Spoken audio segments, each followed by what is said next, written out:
Hello tout le monde, j'espère que vous allez bien. On se retrouve pour la troisième vidéo sur le livre Le Psy de Poche. Je vous ai fait une playlist en fait avec toutes les vidéos que je vais faire sur ce livre. Donc je vous la mettrai dans la barre d'infos et dans le petit i. Aujourd'hui je reviens avec une vidéo, je pense qu'elle sera assez courte parce que j'ai pas noté énormément de choses contrairement aux autres sujets. Mais c'était quand même un sujet que je trouvais hyper important. Donc comme vous avez vu dans le titre, on va parler de... pourquoi mon psy ne peut pas me guérir une fois pour toutes. C'est quelque chose que je trouvais hyper important et hyper intéressant parce que ayant moi aussi fait une thérapie, enfin je suis toujours en thérapie, là c'est un peu en pause parce que c'est l'été etc.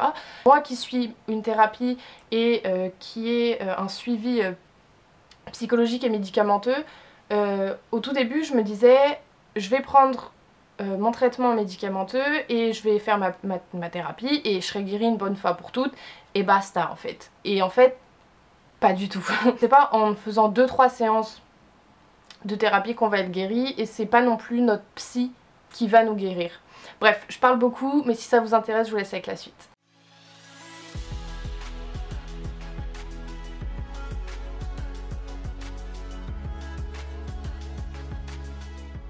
Ce qu'il faut savoir et ce qu'il faut retenir en tout premier, c'est que nul être humain ne peut en changer un autre. Vous ne pourrez jamais changer quelqu'un d'autre que vous-même. Vous pouvez aider les gens à changer, vous pouvez les inciter à changer, mais vous ne pouvez pas les changer. Si la personne en face n'a pas envie de changer, elle ne changera pas. Vous aurez beau faire tous les efforts du monde, vous aurez pu faire tout ce que vous voulez, si elle n'a pas envie de le faire, elle ne le fera pas, ça ne marchera pas et vous allez juste vous épuiser en fait. Parce que, comme je vous ai dit, la seule personne que vous pouvez changer, c'est vous-même et personne d'autre ne peut vous changer. Et si certains autour de vous s'attribuent le mérite de votre changement, c'est que vous leur avez donné l'autorisation en fait, que vous l'ayez fait explicitement ou pas, mais votre changement ne dépend que de vous, c'est hyper important à retenir. C'est vous qui choisissez ce que vous faites et ce que vous ne faites pas.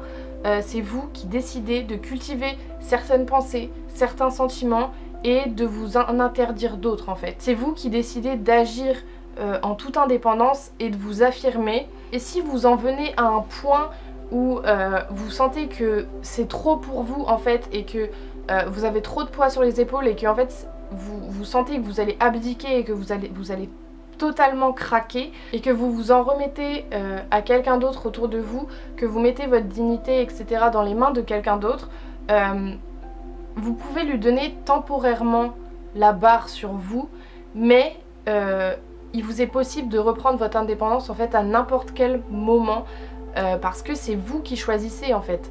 Il n'y a personne d'autre qui peut choisir à votre place. Et même si vous faites ce cheminement de changement et de travail sur vous etc. avec quelqu'un d'autre, il n'y a absolument personne qui peut vous changer, pas même votre psychologue, pas même une personne qui vous sert de modèle, ni votre conjoint ou votre partenaire. Mais comme je vous ai dit, c'est des gens, c'est un entourage qui peuvent vous procurer une atmosphère et un environnement qui sont favorables à votre changement. C'est des gens qui peuvent vous encourager à vous affirmer, à exercer vos capacités dans leur totalité, à prendre des risques, à faire des erreurs et à savoir que en fait vous êtes accepté et estimé quoi qu'il arrive et quoi que vous soyez en fait.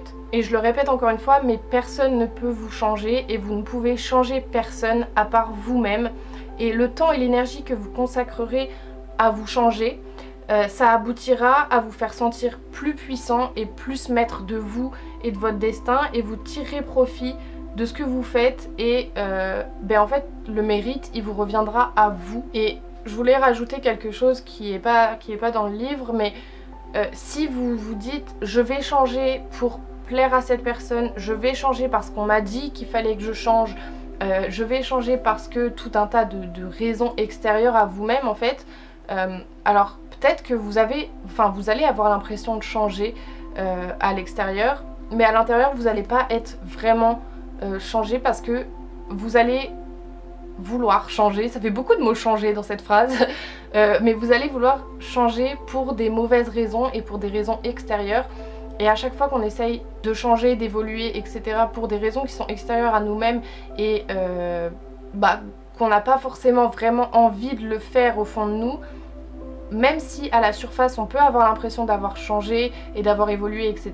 Quand on creuse un peu plus à l'intérieur de nous-mêmes et en soi, on se rend compte qu'en fait on n'a pas vraiment changé parce que on a voulu le faire pour les mauvaises raisons et que du coup le changement s'est pas opéré totalement. Le changement s'est opéré à la surface mais pas en profondeur. Du coup voilà, j'espère que cette vidéo vous aura plu et aura pu vous aider.